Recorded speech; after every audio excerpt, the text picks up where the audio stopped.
جب تمہیں محسوس ہو کہ تمہاری طبیعت کو ذکر خدا سے سکون محسوس ہوتا ہے تو سمجھ لو کہ اللہ پاک تمہیں پسند کرتا ہے۔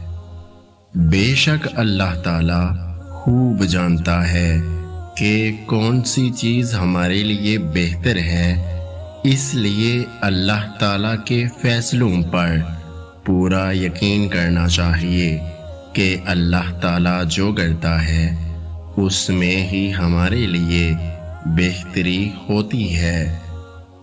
ہم انسان بہت جذباتی ہوتے ہیں، ہمیں ہر چیز جلدی چاہیے ہوتی ہے۔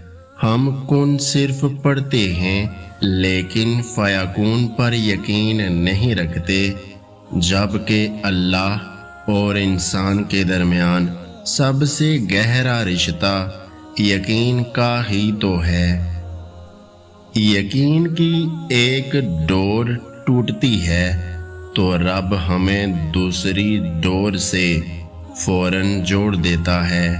ہم تھک کر رکتے ہیں تو وہ چلنے کی ایک نئی وجہ دے دیتا ہے۔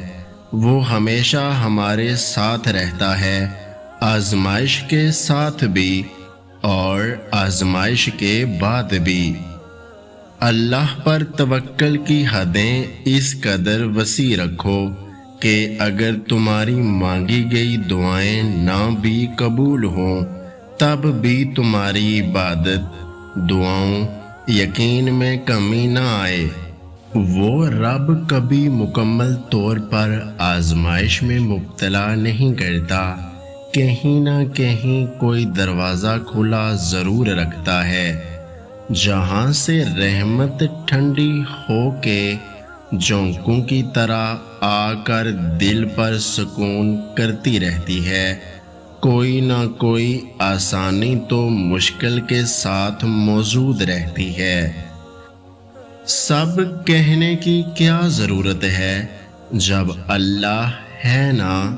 تھک جاؤ تو آنکھیں بند کرو اور سب اللہ سے کہہ دو، دیکھنا سارے جہاں کی تھکن اتر جائے گی۔ انسان کے دل میں خدا کی مہربانی سے ایسا تارا ضرور موجود ہوتا ہے کہ وہ لوٹ کر خدا کی طرف ضرور آتا ہے، چاہے وہ کسی بھی روپ میں آئے۔